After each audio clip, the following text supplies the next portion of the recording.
संवेदनशीलता के साथ उन्होंने This is not correct. इस You विषय को please sit your seat, हम please. सबके सामने प्रस्तुत किया है। आदरणीय सभापति जी, मेरी एक प्रार्थना है, आदरणीय खड़गे जी की उम्र देखते हुए वो बैठ करके भी नारे बोल सकते हैं तो अच्छा होगा, ताकि उनको कष्ट न हो। पीछे नौजवान बहुत लोग हैं, तो खड़गे जी को No. आप बैठते बैठते भी When you are speaking, they are listening. You are नारे listening. बोलने की अनुमति दे दीजिए।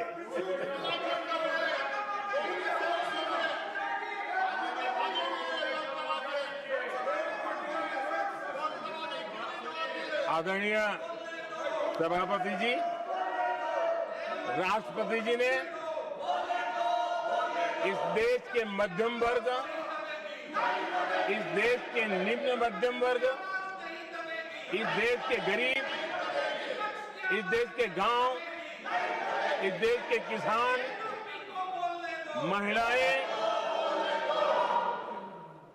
विज्ञान हो, प्रौद्योगिकी हो, कृषि हो, सभी विषयों को लेकर के बहुत ही विस्तार से भारत के प्रगति का एक स्वर संसद में गूंजा है।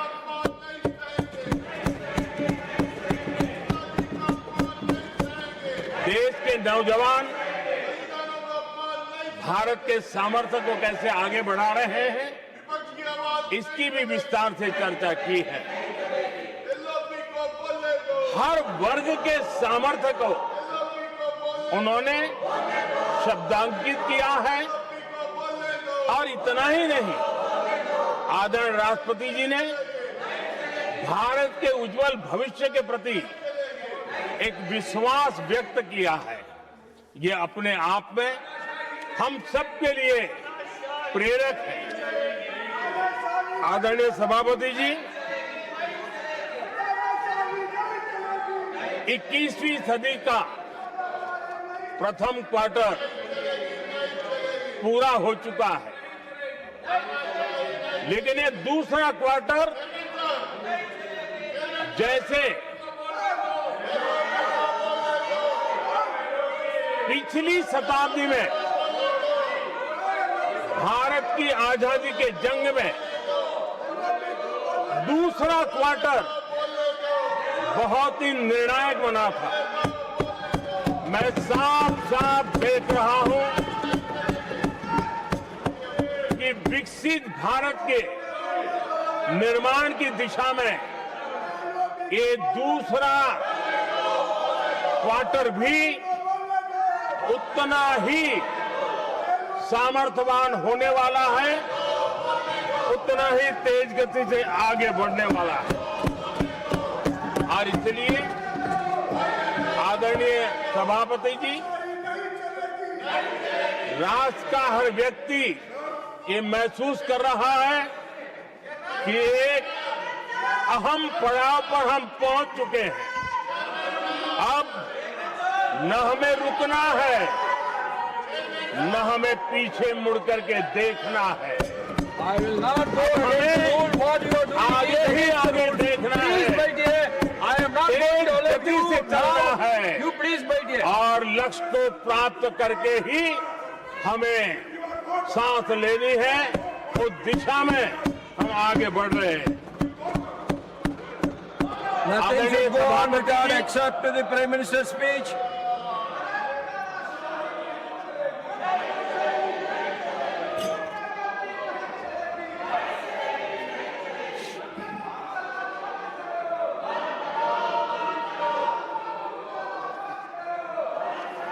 आदरणीय सभापति जी,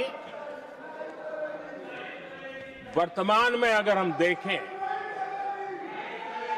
तो भारत के भाग्य के अनेक सुयोग एक साथ हमें नसीब हुए। ये अपने आप में बहुत ही उत्तम संयोग है, ऐसा मैं मानता हूं। सबसे बड़ी बात है, विश्व के समृद्ध से समृद्ध देश भी बुजुर्ग होते जा रहे हैं। वहां की आबादी उम्र के उस पड़ाव पर पहुंची है हम जिन्हें बुजुर्ग के रूप में जानते हैं। हमारा देश ऐसा है जो विकास की नई ऊंचाइयां छू रहा है। उसी समय दिनों दिन हमारा देश युवा होता जा रहा है, युवा आबादी वाला देश है। ये अपने आप में एक बहुत अच्छा सुयोग है। आदरणीय सभापति जी, दूसरी तरफ मैं देख रहा हूं जिस प्रकार से विश्व का भारत के प्रति आकर्षण बढ़ा है, और उसमें भी विश्व भारत की टैलेंट का महात्म्य समझ रहा है। हमारे पास आज दुनिया का बहुत ही महत्वपूर्ण टैलेंट पूल है, युवा टैलेंट पूल है, जिसके पास सपने भी हैं, संकल्प भी है, सामर्थ्य भी है। और इसलिए ये दूसरा सुयोग है। शक्ति का आशीर्वाद हमारे साथ है। आदरणीय सभापति जी, भारत आज विश्व में जो चुनौतियां पैदा हो रही है, उन चुनौतियों का समाधान देने वाला एक देश आशा की किरण बना हुआ है, और हम समाधान दे रहे हैं। वैसा ही एक महत्वपूर्ण सुयोग है कि आज मेजर इकोनॉमी में भारत का ग्रोथ बहुत हाई है, और हाई ग्रोथ और लो इन्फ्लेशन ये बहुत ही यूनिक संयोग है, और ये हमारी अर्थव्यवस्था की मजबूती को प्रदर्शित करता है। आदरणीय सभापति जी, हम जिस गति से आगे बढ़ रहे हैं, जब हमें देश की जनता ने सेवा करने का मौका दिया, तब फ्रेजाइल 5 के रूप में ये देश जाना जाता था। जब हमें अवसर मिला, तब देश आजाद हुआ, तब हम दुनिया में 6 नंबर की इकोनॉमी थे। लेकिन इन लोगों ने ऐसा एक हाल करके रखा कि 11 पे पहुंचा दिया। आज हम 3 पर जाने की दिशा में तेज गति से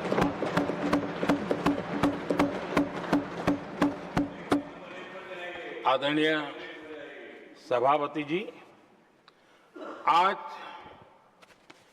कोई भी सेक्टर देश कीजिए, चाहे साइंस हो, चाहे स्पेस हो, चाहे स्पोर्ट्स हो, हर क्षेत्र में आज भारत एक कॉन्फिडेंस के साथ, आत्मविश्वास से भरा हुआ भारत है।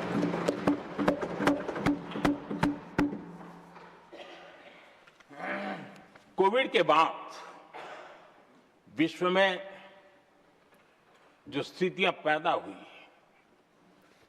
और ऐसी नई नई चीजें जुड़ती गई, आज दुनिया संभल नहीं पा रही है। ऐसे में साफ साफ नजर आ रहा है कि दुनिया एक नए ग्लोबल ऑर्डर की तरफ, नए वर्ल्ड ऑर्डर की तरफ आगे बढ़ रहा है। सेकेंड वर्ल्ड वॉर के बाद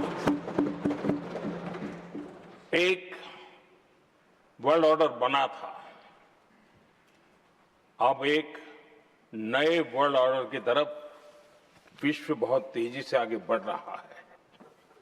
और सबसे बड़ी खुशी की बात है, सारी घटनाओं का अराजनीतिक तरीके से निष्पक्ष भाव से विश्लेषण करेंगे तो झुकाव भारत की तरफ है।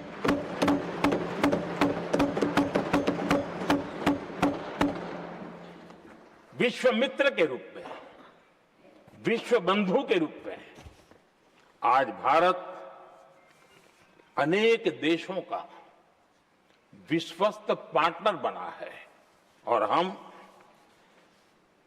कंधे से कंधा मिला करके विश्व कल्याण की दिशा में भी अपनी उचित भूमिका निभा रहे हैं, अपने सामर्थ्य से सहाय भी कर रहे हैं। आदरणीय सभापति जी, आज पूरा विश्व ग्लोबल साउथ की चर्चा करता है, लेकिन उस चर्चा के सूत्रधार के रूप में आज भारत वैश्विक मंचों पर ग्लोबल साउथ की बुलंद आवाज बन गया है।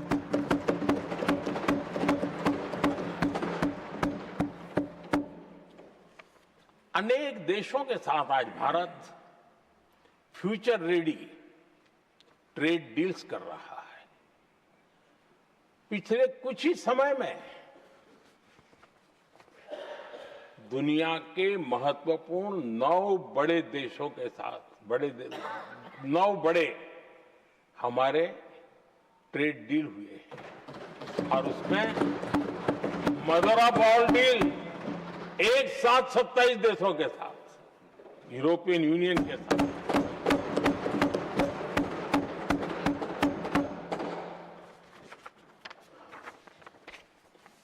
जो लोग थक गए,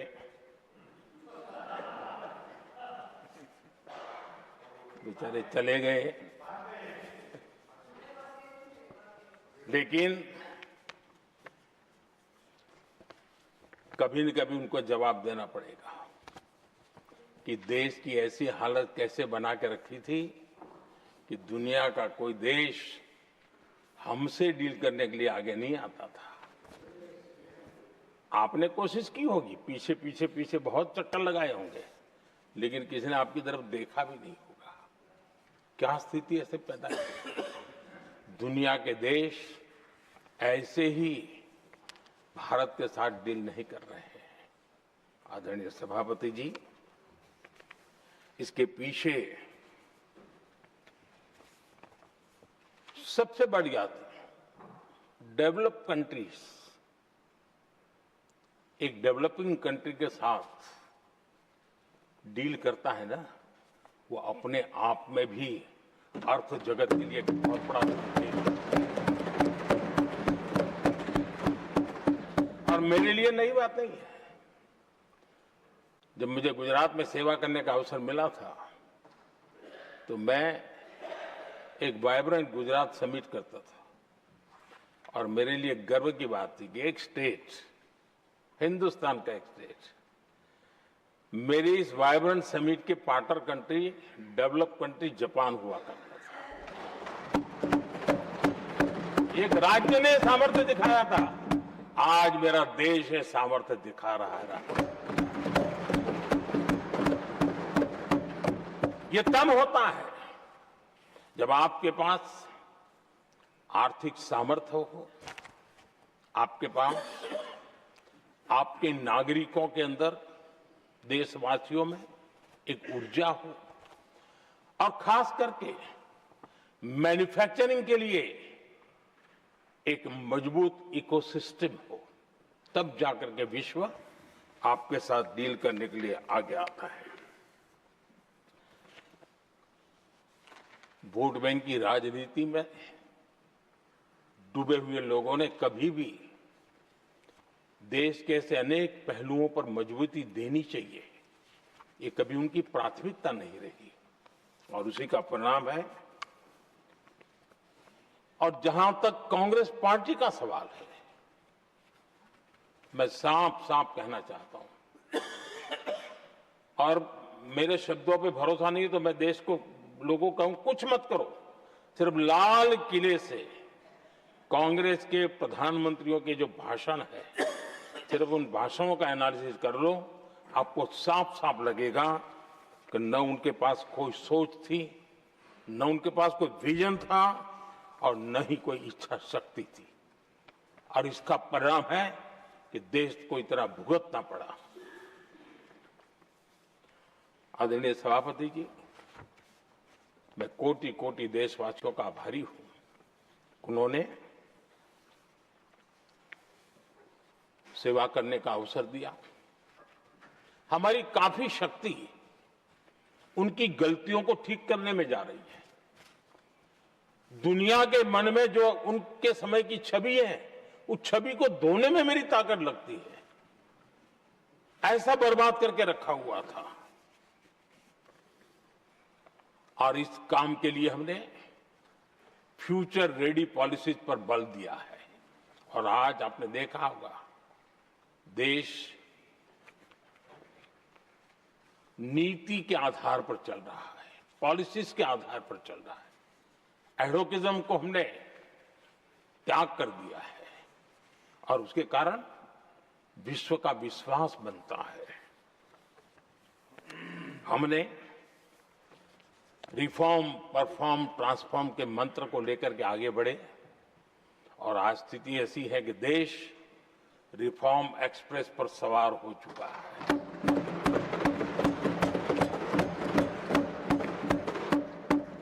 हमने स्ट्रक्चरल रिफॉर्म्स किए हैं, प्रोसेस से जुड़े रिफॉर्म्स किए हैं, पॉलिसीज में रिफॉर्म किए हैं।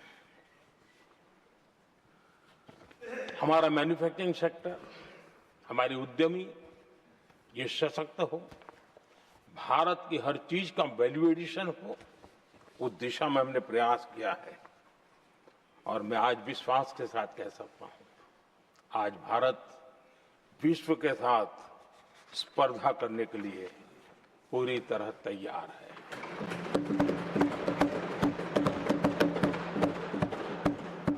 जब मैं विश्व के सीईओ फोरम की समिट देखता हूं, आज दुनिया हमारे उद्यमियों को समानता के रूप में देखती है। और जब पिछले दिनों सभी दलों के डेलीगेशन विश्व में गए थे, ये भाव उन्होंने भी अनुभव किया और आकर के मुझे सभी दल के माननीय सांसदों ने अपने अनुभव बता रहे थे, बड़ा गर्व से कह रहे थे कि हाँ, बराबरी से बात हो रही है। ये हमारे लिए अपने आप में बात है। आदरणीय सभापति जी, एमएसएमई का बहुत बड़ा नेटवर्क जितना सामर्थ्यवान होता है, वो लंबे अरसे तक इकोनॉमी को ताकत देता है। हमने उस दिशा में बल दिया और हमने कई रिफॉर्म्स किए हैं। आज हमारे एमएसएमई नेटवर्क पर दुनिया का भरोसा बढ़ रहा है। बड़े बड़े हो सकता है हम हवाई जहाज नहीं बनाते होंगे, लेकिन कई हवाई जहाज है जिसमें कई पुर्जे मेरे देश के छोटे छोटे एमएसएमई बना रहे हैं। आदरणीय सभापति जी, देश में हुए इन प्रयासों का नतीजा सबके सामने है। बड़े बड़े देश भारत के साथ व्यापारिक संबंध बनाने के लिए बहुत ही आतुर है। यूरोपीय संघ का ट्रेड डील हो, अमेरिका के साथ अभी हुआ जो ट्रेड डील हो, और कल हमारे पीयूष जी ने सदन में विस्तृत जानकारी भी दी है। और पूरा विश्व खुल करके इस ट्रेड डील का तारीफ कर रहा है। और उसमें जब यूरोपियन यूनियन के साथ ट्रेड डील हुआ तो विश्व को एक भरोसा हुआ कि अब वैश्विक स्तर पर स्थिरता की संभावना बढ़ेगी। अमेरिका के साथ ट्रेड डील होने के बाद विश्व को और भरोसा हो गया कि जो स्थिरता के एहसास हो रहा था, अब गति का भी एहसास होने लगा है। अब विश्व के लिए शुभ संकेत है। आदरणीय सभापति जी, इसका सबसे बड़ा लाभ हमारे देश के नौजवानों को होगा। और जब मैं नौजवान कहता हूं तो उसमें मध्यम वर्ग का भी नौजवान होता है, शहर का नौजवान भी होता है, गांव का नौजवान भी होता है। बेटा भी होती है, बेटी भी होती है, और इसलिए उसे टुकड़ों में न देखा जाए। मेरे देश के युवा के सामर्थ्य का हमें गौरव करना चाहिए, और उनके लिए पूरा विश्व बाजार अब खुल चुका है। अब उनके लिए अवसर ही अवसर है, और मैं उनको कहता हूं, आइए दोस्तों, मैं आपके साथ कंधे से कंधा मिला करके खड़ा हूं। हिम्मत कीजिए, बढ़िए, देश आपके साथ खड़ा है और दुनिया आपका स्वागत करने के लिए इंतजार कर रही है। आदरणीय सभापति जी, जिस प्रकार से दुनिया में हमारे युवा प्रोफेशनल्स की मांग बढ़ रही है, इवन केयर गिवर्स की मांग बढ़ रही है, हर कोई मिलता है, हमें इस प्रकार के लोग चाहिए। इस प्रकार कुछ लोग तो अपना स्पेशल ऑफिस यहां बना रहे हैं रिक्रूट करने के लिए, योग्य टैलेंट की खोज के लिए। इसका मतलब हुआ कि भारत के प्रोफेशनल्स के लिए भी विश्व में बहुत बड़े अवसर बन रहे हैं। आदरणीय सभापति जी, ये संसद का उच्च सदन, ये एक प्रकार से राज्यों का प्रतिनिधित्व करता है, और जो चर्चा की बारीकियां मैंने देखी, मेरा मन कहता है कि थोड़ा स्तर इसका ऊपर होना चाहिए था, और वहां से तो ज्यादा होना चाहिए। वो तो कितने साल तक सरकारों में रहे हैं, वहां से जरा चर्चा का स्तर ऊंचा होना चाहिए था, लेकिन उन्होंने ये मौका भी गंवा दिया। देश उन पर कैसे भरोसा कर सकता है। आदरणीय सभापति जी, मैं कल एक माननीय सदस्य को सुन रहा था। यूं तो वो अपने आप को राजा कहलाने में बहुत गर्व करते हैं, लेकिन वे आर्थिक असमानता की चर्चा कर रहे थे। बताइए, जो खुद को राजा माने और वो आर्थिक असमानता की बात करे, तो आपको लगता है कि क्या यही देखने के बाकी रह गए थे क्या? आदरणीय सभापति जी, हमारे टीएमसी के साथियों ने काफी कुछ कहा। जरा खुद को अपने गरेबा में देखें। निर्मम सरकार पतन के जितने भी पैरामीटर्स हैं, उन सब पैरामीटर्स में नए नए रिकॉर्ड बनाते जा रहे हैं, और यहां उपदेश दे रहे हैं। क्या हाल करके रखा हुआ है। ऐसी निर्मम सरकार से वहां के लोगों का भविष्य अंधकार के अंदर डूब रहा है, लेकिन उनको कोई परवाह नहीं है। सत्ता सुख के सिवाय कोई आकांक्षा नहीं है, और वे यहां उपदेश देते हैं। घुसपैठ, दुनिया का समृद्ध से समृद्ध देश भी अपने यहां गैर कानूनी नागरिकों को बाहर निकाल रहा है। हमारे देश में घुसपैठियों को बचाने के लिए अदालतों को तब तक प्रेशर पैदा किया जा रहा है। मेरे देश का नौजवान कैसे ऐसे लोगों को माफ करेगा जो घुसपैठियों की वकालत करने के लिए ताकत लगा रहे हैं। और घुसपैठिए मेरे देश के नौजवानों के हक छीन रहे हैं, उनकी रोजी रोटी छीन रहे हैं, आदिवासियों की जमीन छीन रहे हैं। बेटे बेटियों के जिंदगी पर खतरे पैदा हो रहे हैं, लेकिन उनके लिए महिलाओं पर अत्याचार होते रहे। सत्ता नीति के सिवा कुछ करना नहीं, और वो यहां पर हमें उपदेश दे रहे हैं। और ऐसे चिंताजनक सभी विषयों पर आंखें मूंद करके बैठे हुए वो लोग हैं। एक हमारे माननीय सदस्य काफी कुछ बोल रहे थे, जिनकी पूरी सरकार शराब में डूब गई, जिनके शीश महल घर घर में नफरत का कारण बन गए, और शायद उनको ब्लैक शब्द ज्यादा पसंद है। हर एक का अपना अपना एक भूतकाल होता है।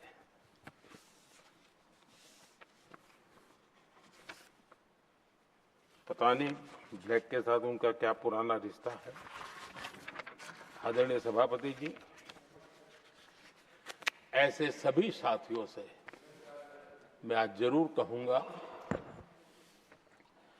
तुम कितना दुनिया को धोखा दोगे, तुम कितना दुनिया को धोखा दोगे। आईना देख लिया तो अपनी सच्चाई कहां छिपाओगे।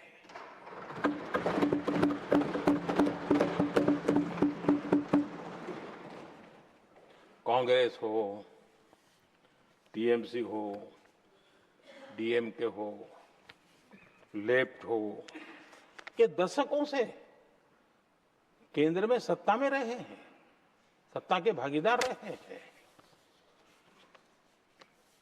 राज्यों में भी उनको सरकारें चलाने का अवसर मिला है, लेकिन उनकी पहचान क्या बनी है। आज डील की चर्चा होती है तो गौरव से कहते हैं, तब डील की चर्चा होती थी तो बॉफोर्स डील याद आता था। ये डील होते थे।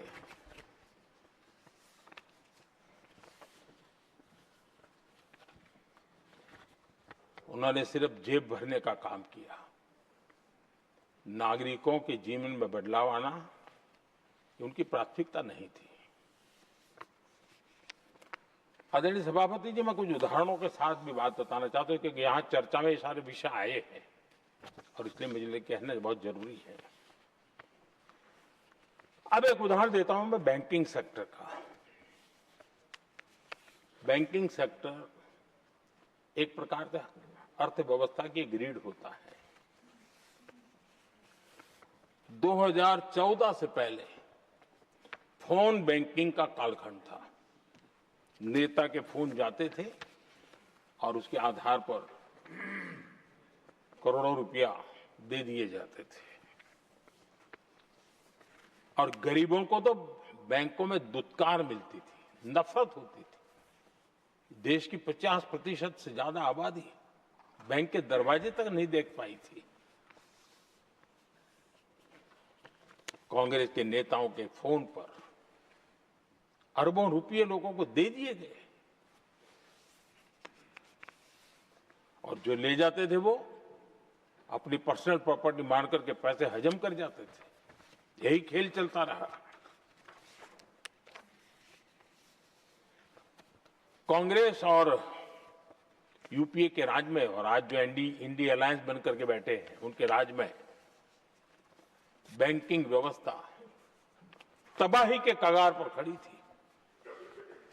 मैं नया प्रधानमंत्री के पद का दायित्व मुझे मिला, मैं एक देश के मुखिया से मैं मिला, ऐसे ही बात कर रहा था। मैंने कहा बैंकिंग की दृष्टि से हम कुछ आगे बढ़ना चाहिए। उन्होंने कहा पहले एक बार साहब जरा, अभी आप नए नए हो, आपके बैंकों की व्यवस्था का अध्ययन कर लीजिए। हम कैसे हिम्मत करें। एक देश के नेता ने कोई ये जानकारियां थी, उसने मुझे बताया, यहां इनको कोई परवाह ही नहीं। यानी एक प्रकार से उन्होंने जिस प्रकार से बैंकिंग व्यवस्था, एनपीए के पहाड़ खड़े हो गए थे। जहां भी देखो चर्चा चलती थी, एनपीए का क्या होगा, एनपीए का क्या होगा, कैसे बचेंगे। आदरणीय सभापति जी, चुनौती बड़ी थी, लेकिन हमने समझदारी से काम लिया। बैंकिंग व्यवस्था के सब कर्ता धर्ताओं को विश्वास में लिया। रिफॉर्म की आवश्यकता थी, हिम्मत के साथ रिफॉर्म किए, पारदर्शी व्यवस्था बनाई, ढेर सारे बैंकिंग रिफॉर्म्स हुए, और जो सरकारी बैंक दुर्बल हो चुकी थी, ठीक नहीं चल पाती थी, उसको हमने बड़ी बैंक के साथ मर्जर कर दिया। और मुझे याद है, किसी एक महाशय बड़े अपने आप को विद्वान मानने वाले ने लिखा था, अगर मोदी सरकार बैंकों में ये कर ले तो हिंदुस्तान का बहुत बड़ा रिफॉर्म हो जाएगा। वो काम मैंने आते ही कर दिए थे। आदरणीय सभापति जी, और इन सारी चीजों का नतीजा हुआ, बैंकों में जो बीमारी घर कर गई थी, उस बीमारी से बैंकों को मुक्ति मिली। स्वास्थ्य सुधरा, लगातार सुधरा, अभी भी तेजी से आगे दौड़ रहे हैं। और बैंकिंग का जब स्वास्थ्य सुधरा तो लेन देन का कारोबार भी उनका बढ़ा, लोगों को पैसे मिलने लगे, सामान्य व्यक्ति को पैसे मिले। ऐसे ऐसे गरीब लोगों को लोन मिले जिनके लिए कभी बैंक के दरवाजे बंद थे, बेचारा दूर से देख करके उसे जाना पड़ता था। आज मुद्रा योजना जो देश के नौजवान को अपने पैरों पर खड़े रहने की ताकत देता है, मुद्रा योजना जो स्वरोजगार की प्रेरणा देता है, लेकिन स्वरोजगार के भाषण के काम नहीं होता है, उसका हाथ पकड़ना पड़ता है, उसको साथ देना पड़ता है, उसको सहाय देनी पड़ती है। और हमने मुद्रा योजना के द्वारा 30 लाख करोड़ रुपया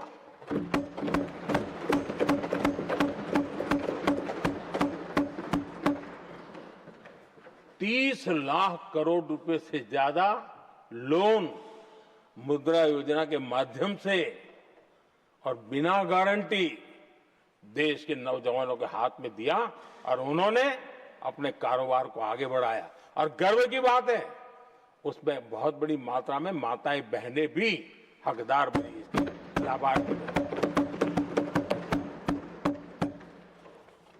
सेल्फ हेल्प ग्रुप, इन दिनों ग्रामीण महिलाएं बड़े सपने देखती हैं, खुद अपने पैरों पर खड़ा होना चाहती थी। विमेन सेल्फ हेल्प ग्रुप का हमने विस्तार तो किया ही किया, लेकिन 10 करोड़ बहनों को हमने सीधी आर्थिक मदद की व्यवस्था की। हमारे एमएसएमई सेक्टर को हमने भरपूर लोन दी। और मैं आज बड़े संतोष के साथ, बड़ी जिम्मेवारी के साथ इस पवित्र सदन में कहना चाहता हूं, हमने एनपीए जिसके पहाड़ हुआ करते थे 2014 के पहले, आज उसको हमने नीचे निम्न स्तर पर ला करके खड़ा कर दिया। आज एनपीए 1% से भी नीचे है। ये अपने आप में बैंकों के स्वास्थ्य के लिए बहुत उत्तम काम हमने किया है। इतना ही नहीं, हमारे बैंकों का प्रॉफिट आज रिकॉर्ड पर है, हाई रिकॉर्ड है उसके। ये अपने आप में देश की अर्थव्यवस्था को ताकत देने के लिए, बैंकिंग व्यवस्था मजबूत होती है तो बाकी अर्थव्यवस्था को भी मजबूती मिलती है। उस काम को कहेगा आदरणीय सभापति जी। मैं एक और उदाहरण देना चाहता हूं। हमारे पीएसयूज, आमतौर पर पीएसयूज के संबंध में मान्यता बन चुकी थी, वो बनते ही हैं बीमार होने के लिए, वो बनते ही हैं बर्बाद होने के लिए, वो बनते ही हैं बंद होने के लिए। हमने इस पूरी मानसिकता को हकीकतों के आधार पर बदलने में सफलता प्राप्त की है। और ये लोग पीएसयूज को लेकर के कितनी गलत बातें फैलाते थे। अर्बन नक्सल की तरह ऐसे पीएसयूज के दरवाजे के बाहर मजदूरों की मीटिंग करके भड़काने का पाप करते थे, गुमराह करने का काम करते थे। इन्होंने LIC, state bank of India और भी एचएएल, ऐसे हर एक को बड़ा भला बुरा हो रहा, इतना भद्दे तरीके से। जब उनकी सरकार थी तब तो ये इन चीजों को संभाल नहीं पाते थे, उसको कुछ कर भी नहीं पाते थे। आदरणीय सभापति जी, हमने इसमें भी हिम्मत दिखाई। हमने पीएसयूज के संबंध में भी रिफॉर्म्स किए, रिफॉर्म्स की लगातार परंपरा चलाई। आज एलआईसी बेस्ट तरीके से होते हैं, पूरे कार्यकाल में अपना एलआईसी का जन्म हुआ तब तक उत्तम से उत्तम परफॉर्मेंस का कालखंड उसका गुजर रहा है। जिन पीएसयूज को कांग्रेस के नेता ताले लगवाने की कगार पर पहुंच चुका था और उसी पर अपनी राजनीतिक रोटी सेकने का प्रयास भी किया गया था, आज हमारे पीएसयूज रिकॉर्ड प्रॉफिट पर हैं।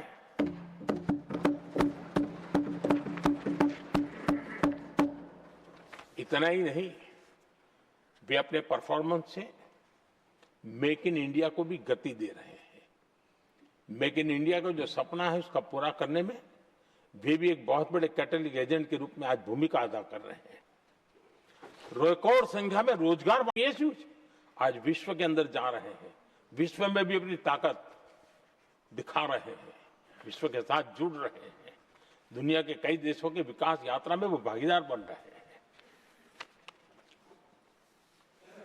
आज हमारे पीएसयूज को बहुत बड़े बड़े ऑर्डर देश से भी और देश के बाहर से भी मिलने लगे हैं। ये अपने आप में मैं जो कहता हूं ना, एक बहुत महत्वपूर्ण पड़ाव पर ये देश 25 साल है, उसका संकेत यहां नजर आता है। आदरणीय सभापति जी, कांग्रेस ने विश्वासघात करने के विषय में भी हमारे देश के अन्नदाता को भी नहीं छोड़ा। इस देश में 10 करोड़ किसान ऐसे हैं जिनके पास 2 हेक्टेयर से भी कम जमीन है, छोटे किसान हैं। उनकी तरफ कभी परवाह नहीं की गई, उनकी तरफ कभी देखा नहीं गया, नहीं उनके दिमाग में ये छोटे किसानों का कोई महात्म्य था। उनको लगता है कुछ बड़े लोगों को संभाल लिया तो गाड़ी चल जाएगी, और यही राजनीति करते रहे। आदरणीय सभापति जी, हमारे दिल में छोटे किसान के प्रति एक दर्द था। हम जमीनी हकीकतों से परिचित थे और उसी के कारण हम पीएम किसान सम्मान निधि योजना लेकर के आए। और आप इतने कम समय में हमारे इन छोटे किसानों के खाते में 4 लाख करोड़ रुपया हमने दिया है। 4 लाख करोड़ रुपया आंकड़ा छोटा नहीं होता है आदरणीय सभापति जी। और उसने हमारे छोटे किसानों को एक नई ताकत दी है, नए सपने देखने का सामर्थ्य दिया है। और मुझे पक्का विश्वास है कि हमारा किसान उस दिशा में जरूर भारत की आशा अपेक्षा के अनुरूप परिणाम देगा।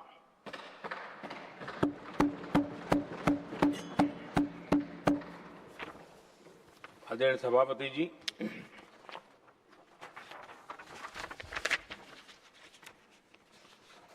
यहां कुछ साथियों ने इम्प्लीमेंटेशन के संबंध में शिकायतों का भाषण काफी किए। शायद वो तय करके आए थे कि ऐसा ऐसा बोलना है, तो इसमें तो उनका ऐलान दिखता था, बाकी में तो नहीं दिखता है।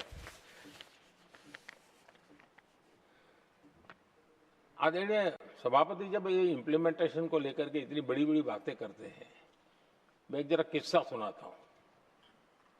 मैं किसी का भला बुरा कहने के लिए नहीं कर रहा हूं, मैं सिर्फ हकीकतें रख रहा हूं। परेशानी जिनको होगी उनको होगी, लेकिन तथ्य तो तथ्य ही होते हैं। हमारे देश के एक नेता हिमाचल प्रदेश के दौरे पर गए थे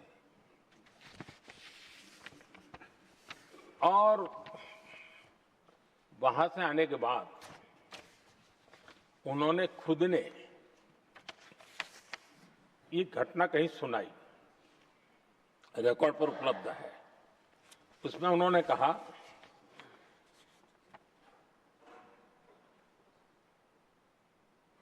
उस नेता ने क्या कहा, मैं उन्हीं के शब्द पढ़ रहा हूं।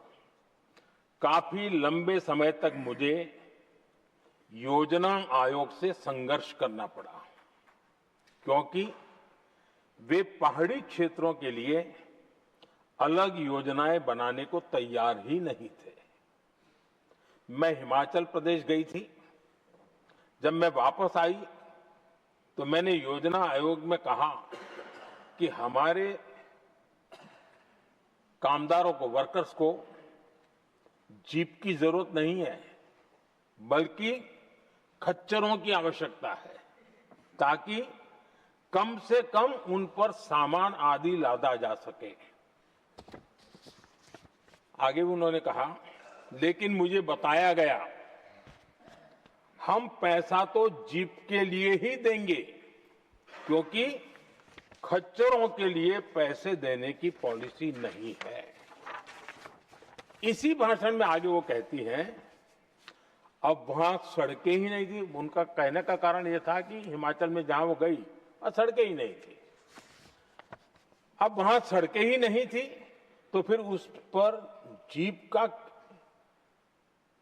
क्या लाभ हो सकता है? जीप लेकर के कौन जाएगा जहां रोड नहीं है?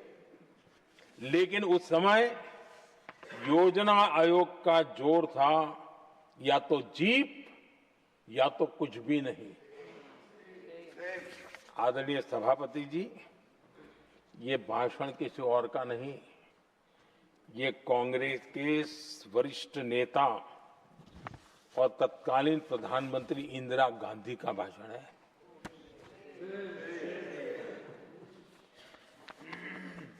कांग्रेस के लंबे शासनकाल में यही कार्यशैली रही, और जिसको इंदिरा जी खुद जानती भी थी कि ये पाप चल रहा है, लेकिन इस कार्य संस्कृति को सुधारने के लिए उन्होंने कोई कदम नहीं उठाया। और इंदिरा गांधी जिस प्लानिंग कमीशन की धज्जियां उड़ा रही थी, उसके जन्मदाता उनके स्वयं के पिताजी थे। और प्लानिंग कमीशन को बना और इंदिरा जी ने जब कहा, उसके बीच में 2 दशक बज चुके थे, लेकिन हाल यही था। और 2014 तक सब दुखी थे, सब परेशान थे, सब गलती देख रहे थे, लेकिन सुधार करने की तैयारी नहीं।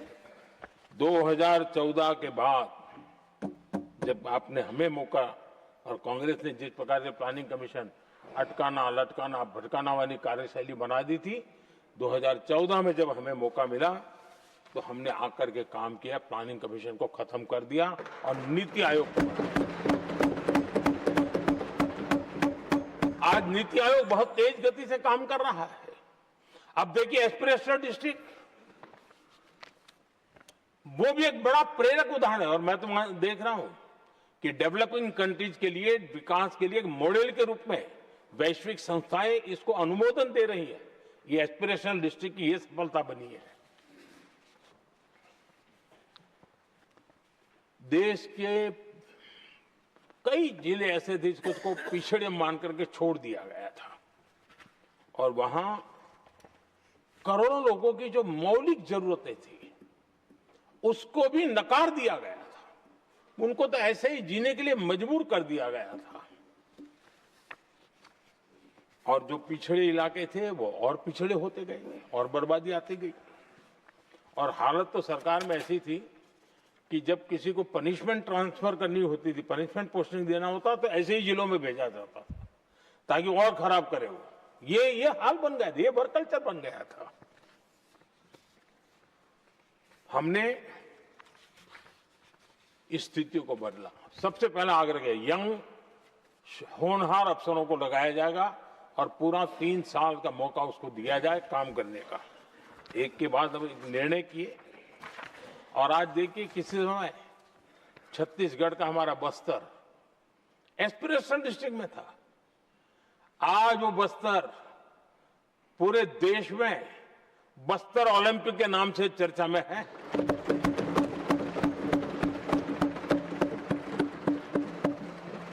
आज विकास की धारा बस्तर के गांव-गांव पहुंच रही है। अभी कुछ गांवों में पहली बार बस देखी, पूरे गांव ने उत्सव मनाया बस्तर में।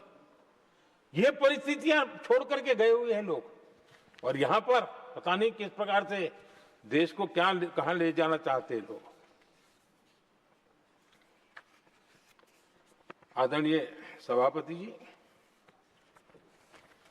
इंप्लीमेंटेशन क्या होता है, ये एस्पिरेशनल डिस्ट्रिक्ट एक बहुत बड़ा शानदार उदाहरण है। ऐसे तो सैकड़ों उदाहरण हैं, लेकिन मैं कहने के लिए इसको उल्लेख कर रहा हूं।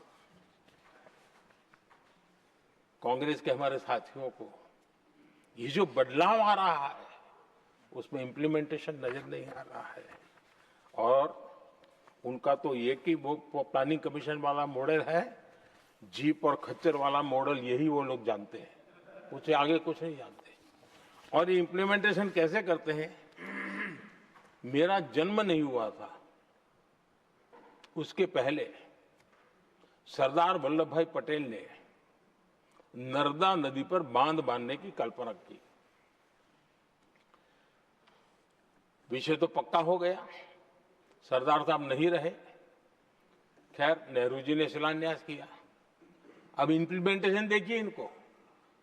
मेरा जन्म नहीं हुआ था जब इसकी कल्पना की गई थी, और प्रधानमंत्री बनने के बाद मैंने उसका उद्घाटन किया, ये हाल है।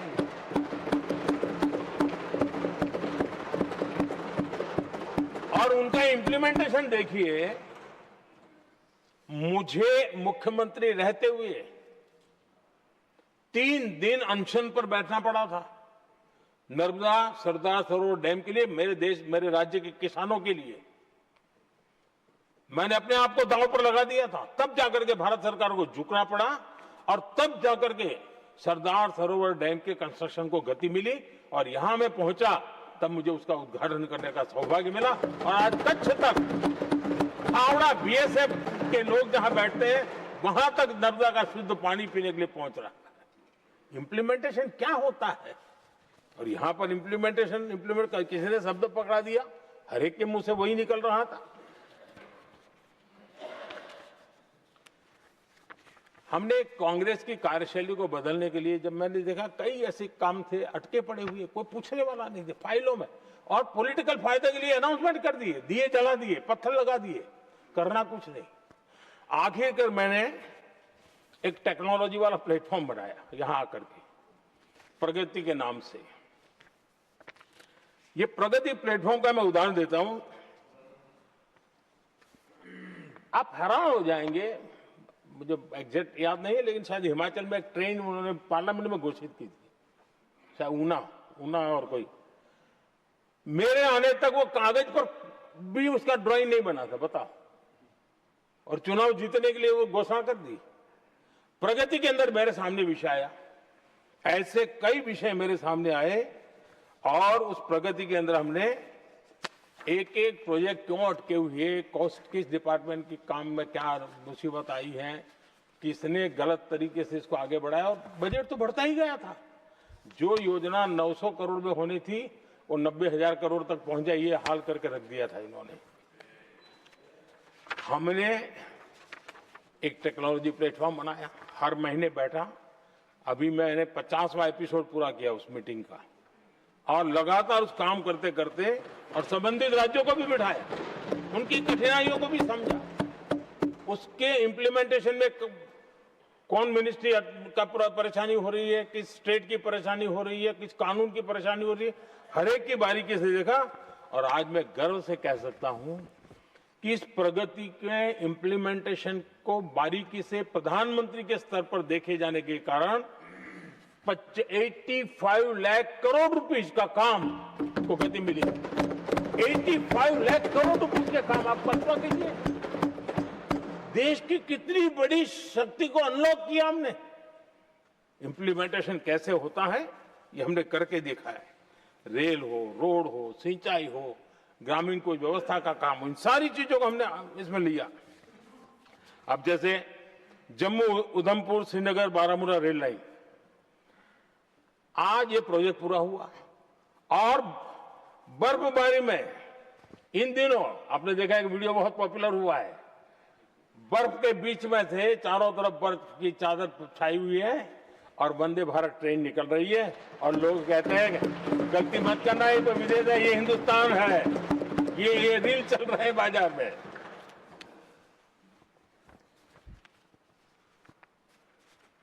लेकिन 3 दशक तक यही प्रोजेक्ट लटका हुआ था। 3 दशक, 30 साल, आप कल्पना कर सकते, 2 पीढ़ी आगे बढ़ जाए, ये यही के अटके पड़े थे। हमारी सरकार ने इसको पूरा किया।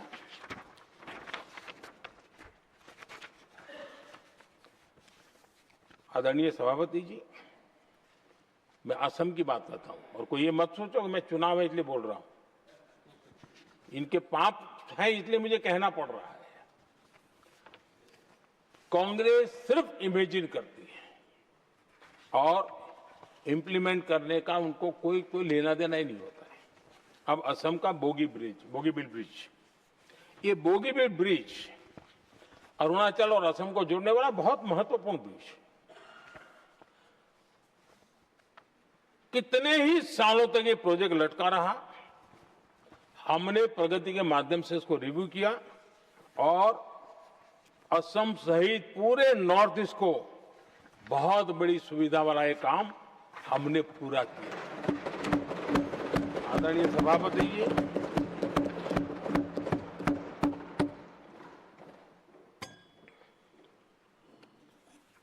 इम्प्लीमेंटेशन की बातें जब करते हैं तो एक बार हमारे पास तो तथ्यों के साथ चीजें हैं कि हमने चीजों को समय पर पूरा करने की दिशा में आगे बढ़े। और इन दिनों तो जो काम कर रहे हैं समय से पहले हो रहा है। हमने पूरी दुनिया को कहा था कि हम 2030 तक यहां पहुंचेंगे सोलार में, हमने वो काम 2025 में कर दिया।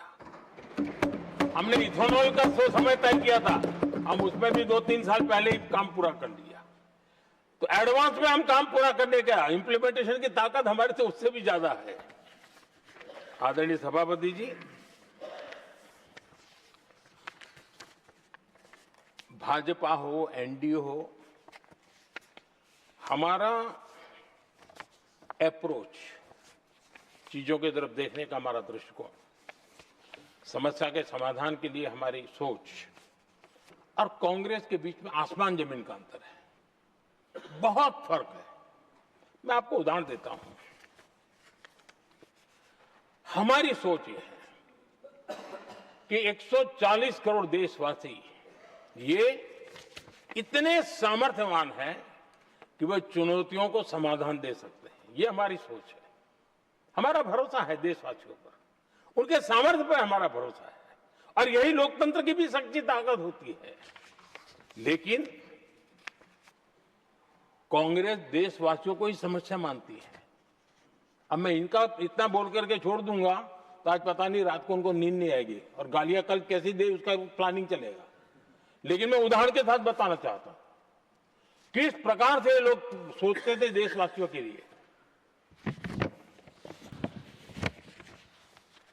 देश के लोगों के बारे में नेहरू जी और इंदिरा जी की सोच क्या थी, मैं उसके विषय में बताना चाहता हूं।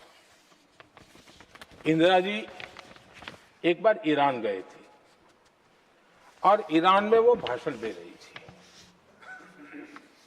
और उस भाषण में उन्होंने नेहरू जी के साथ जो बातचीत हुई थी उसका उल्लेख किया।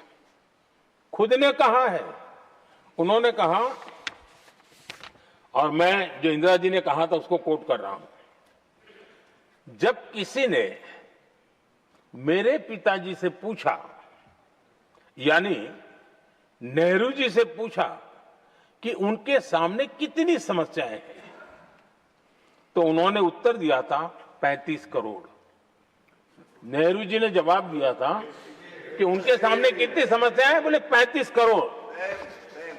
उस समय हमारे देश की जनसंख्या थी 35 करोड़। अब आगे देखिए, 35 करोड़ देशवासी नेहरू जी को समस्या लगते थे। ऐसा कोई मुखिया हो सकता है क्या जी? और इस बात का उदाहरण देते हुए इंदिरा जी ने आगे कहा कि आज देश की जनसंख्या 57 करोड़ है, इसलिए मेरी समस्याओं की संख्या भी उतनी ही बड़ी है। यानी पिताजी को 35 करोड़ समस्या वाले देशवासी लगते थे, अब 57 करोड़ को समस्या। कोई ऐसा हो सकता है जो अपने ही देशवासियों को समस्या माने? ये फर्क है उनकी सोच और हमारी सोच में, ये फर्क है उनके अप्रोच और हमारे अप्रोच में।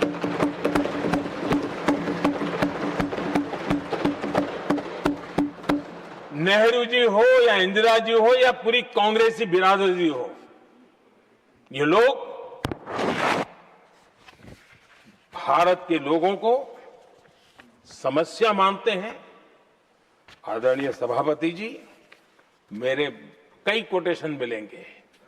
मैंने दुनिया के सामने कहा है, देश के सामने कहा है, और कहा है इसलिए नहीं, ये मेरा कन्विक्शन है। अरे चुनौतियां कितनी ही क्यों ना हो, 140 करोड़ समाधान हमारे पास है।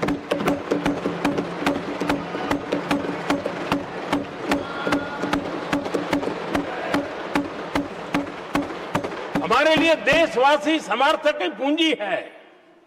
हमारे लिए हर देशवासी भारत का उज्जवल भविष्य का नियंता है, निर्माता है, कर्ता धर्ता है। हम उसको समस्या कैसे कह सकते हैं? ऐसी सोच वाले लोग अपने परिवार का ही भला करेंगे और किसका करेंगे? आदरणीय सभापति जी, देश के लोगों का अपमान करते रहना एक कांग्रेस के स्वभाव में पड़ा हुआ है, उनके संस्कारों में पड़ा हुआ है। कांग्रेस ने बीते दिनों राष्ट्रपति जी का अपमान किया। चुनाव के बाद जिस प्रकार से हमारे राष्ट्रपति जी के लिए शब्द कहे गए हैं, शर्मिंदगी महसूस होती है कि ये कैसे लोग हैं? भारत के राष्ट्रपति के लिए क्या बोल रहे हैं लोग? आदरणीय सभापति जी, कल लोकसभा में भी राष्ट्रपति जी के अभिभाषण पर चर्चा नहीं हो पाई। ये राष्ट्रपति पद उसका घोर अपमान किया है। उनको संविधान शब्द मुंह में बोलने की अधिकार नहीं रहता है। जो लोग गरीबी से निकली हुई एक महिला, आदिवासी परिवार से आई हुई एक महिला,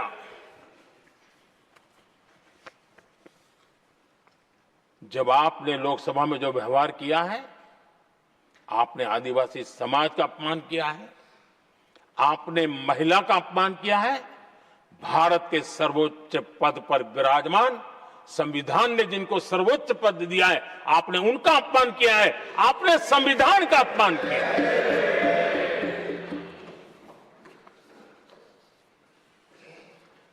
आदरणीय सभापति जी, उनको कुछ भी लगता हो, कांग्रेस को ये गुनाह Honorable members, it is now 6 p.m. If the House agrees, we may sit beyond 6 p.m. till disposal of the motion of thanks and the presidential address. Do I have the leave of the House to extend the sitting beyond 6 p.m.? Thank you. आदरणीय सभापति जी, समय बढ़ाने के लिए मैं आपका और सदन का बहुत आभार व्यक्त करता हूं।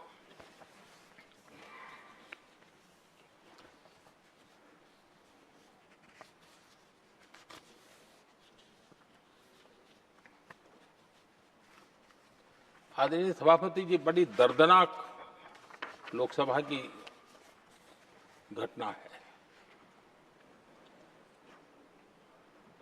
और शायद हताशा, निराशा तो हम समझ सकते हैं, लेकिन इसके लिए देश के पवित्र लोकतंत्र के मंदिर को ही इस रूप में कर देना, और उस समय चेयर पर असम के ही हमारे एक माननीय सांसद बैठे थे और उस समय कागज फेंके गए, टेबल पर चढ़ दिया गया। क्या ये नॉर्थ ईस्ट का अपमान नहीं है? क्या असम के नागरिकों का अपमान नहीं है? कल फिर दोबारा किया उन्होंने, और उस समय आंध्र के दलित परिवार का बेटा चेयर पर बैठा था, उसको भी अपमानित किया। यानी आपने नॉर्थ ईस्ट का अपमान, चेयर में बैठा अपमान करो। आंध्र के एक दलित परिवार का बेटा चेयर पर बैठा, उसका अपमान करो। सदन ने इनको काम दिया हुआ है, सबने मिलकर के काम दिया हुआ है, लेकिन वो दलित समाज से आते हैं, इसलिए आप अपमान करते हो।